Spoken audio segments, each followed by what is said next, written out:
Halo semuanya, perkenalkan kembali nama saya Makfira Arum Lestari. Saat ini saya sedang berkuliah S3 di Teknik Kimia Universitas Diponegoro dengan beasiswa PMDSU Undip. Sebelum saya memutuskan untuk mengembangkan diri lebih lanjut dengan sekolah pascasarjana, saya merupakan karyawan swasta di salah satu multinational corporation yang ada di daerah saya.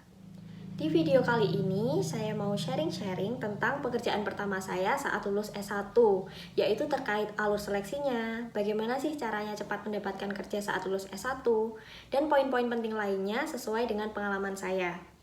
Nah, apa yang saya share kali ini di video ini sifatnya hanya sebagai referensi teman-teman yang barusan lulus S1. Karena kembali lagi, pasti kita punya jalan kita masing-masing. Oke, saya masuk S1 tahun 2015, kemudian saya lulus kurang dari 4 tahun, yaitu di tahun 2019 bulan Mei. Kemudian menunggu wisuda saya jalan-jalan sebentar, Agustus wisuda, September alhamdulillah sudah mulai bekerja di salah satu multinational corporation.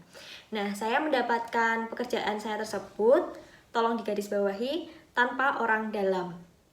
Saat itu saya bekerja sebagai staf PPMC atau Production Planning and Manufacturing Control. Job desk saya adalah merencanakan produksi dan menyiapkan bahan baku. Tantangan pada posisi ini adalah mencari supplier untuk mendapatkan bahan baku yang benar sehingga mampu menghasilkan produk yang sesuai dengan permintaan buyer. Yang pertama kita bahas adalah alur seleksi. Saat itu saya melamar pekerjaan ini melalui job fair yang diadakan oleh Disnaker. Nah, menjadi poin penting pertama yaitu walaupun sekarang kebanyakan job fair menggunakan Google Form untuk mendaftar di perusahaan, tetap bawa hard file dokumen-dokumen lamaran. Dokumen-dokumen tersebut bisa berupa fotokopi ijazah dan transkrip, fotokopi KTP, pas foto, CV, fotokopi SKCK, dan surat lamaran. Nah, surat lamaran ini teman-teman bisa membuat saja template, kemudian di print tapi dikosongi di bagian kepada dan di bagian posisi yang dilamar. Jadi nanti saat teman-teman ada yang cocok sekiranya perusahaannya, teman-teman bisa langsung saja mengisi template surat lamaran tersebut untuk didistribusikan ke perusahaan-perusahaan yang teman-teman tuju.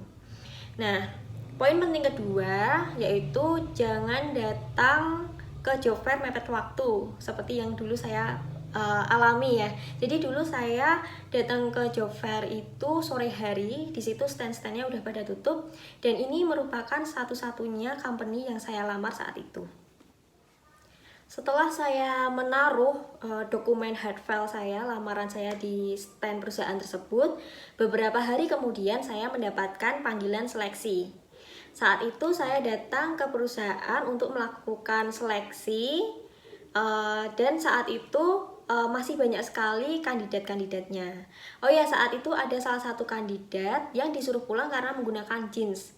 Nah, ini menjadi poin penting ketiga bahwa saat menjalani alur seleksi tetap gunakan pakaian formal walaupun tidak dimention ketentuannya seperti itu. Kecuali apabila perusahaan tersebut memang mention bahwa pakaiannya tidak harus formal. Di panggilan seleksi pertama ini, saya menjalani serangkaian seleksi berupa yang pertama tes tulis dan interview oleh HRD rekrutmen. Yang saya ingat, tes tertulisnya itu berupa tes koran dan juga studi kasus sesuai dengan posisi yang saya lamar. Karena pada saat itu saya melamar posisi planning, maka studi kasusnya itu misalnya kayak menanyakan gimana sih apa yang kamu lakukan jika supplier A tutup misalnya, atau apa yang kamu lakukan jika bahan X hilang atau kurang ternyata, apa yang kamu lakukan sebagai staff planning. Kemudian ada juga tentang hitungan bahan baku dan lain-lain. Lalu terkait dengan interview HRD rekrutmen, ini adalah interview awal ya, belum apa-apa, ini interviewnya masih di tahap awal. Itu teman-teman akan ditanya seputar CV yang teman-teman buat. Jadi teman-teman harus bisa mempertanggungjawabkan apa yang teman tulis di CV teman-teman. Misalnya teman-teman menulis di CV tentang pengalaman organisasi. Jadi teman-teman harus bisa menjelaskan apa sih peran teman-teman saat ada di organisasi tersebut.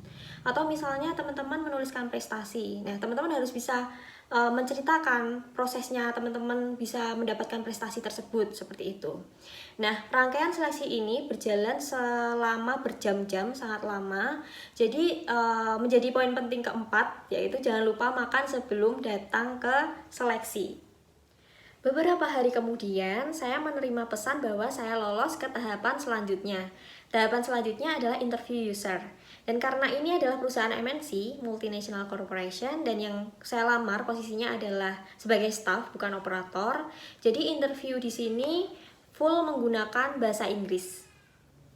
Beberapa hari kemudian, saya mendapatkan kabar bahwa saya lolos. Kemudian saya mengikuti interview dengan HR di plant dan interview dengan HR manager. Saat interview dengan HR di plant, saya sekalian dengan tanda tangan offering letter. Nah, di situ HR-nya kayak nyepet-nyepetin saya gitu supaya cepet tanda tangan. Nah, tapi saya tidak terpengaruh dengan trik psikologi tersebut dan saya tetap membaca satu persatu poin penting yang ada di surat tersebut, surat perjanjian tersebut. Nah, jadi menjadi poin penting kelima ini bahwa apapun yang teman-teman akan tanda tangani, teman-teman harus baca dan pahami betul terlebih dahulu.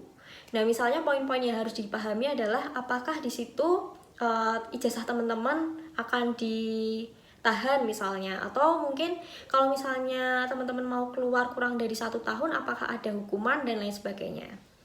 Nah, kalau di interview dengan HR manager lebih digali pertanyaan-pertanyaan umum terkait dengan kepribadian teman-teman. Selanjutnya, saya akan membagikan salah satu cara supaya teman-teman yang barusan lulus S1 bisa lebih cepat mendapatkan pekerjaan. Nah, salah satu tips ini adalah dengan memanfaatkan privilege teman-teman sebagai putra-putri daerah yang kompeten kalau memang di daerah teman-teman ada perusahaan yang worth it untuk dilamar. Nah, pada saat itu saya lulus langsung ada job fair di daerah tempat tinggal saya di Disnaker. Nah, kalau misalnya teman-teman nanti saat lulus langsung ada job fair di Disnaker setempat, teman-teman bisa langsung ikut job fair, atau apabila tidak ada job fair terdekat, teman-teman bisa langsung saja datang ke Disnaker setempat. Nah, di situ teman-teman bisa mengorek informasi terkait dengan lowongan pekerjaan atau job fair selanjutnya. Nah, teman-teman di situ juga pasti akan mendapatkan informasi terkait aplikasi ataupun website di daerah teman-teman setempat. Seperti kalau misalnya di Jawa Tengah itu ada website e-Makaryo. Teman-teman tulis saja e-Makaryo, lalu teman-teman masuk di website ini. Kemudian lakukan registrasi akun, lalu teman-teman bisa login. Kemudian lengkapi CV teman-teman selengkap-lengkapnya. Kemudian di bagian ini, teman-teman bisa melakukan pencarian lowongan pekerjaan yang ada di Jawa Tengah. Misalnya ini kita mau mencari lokasinya yang ada di Semarang. Misalnya kota Semarang. Kemudian untuk pendidikannya, misalnya kita cari saja untuk sarjana atau S1.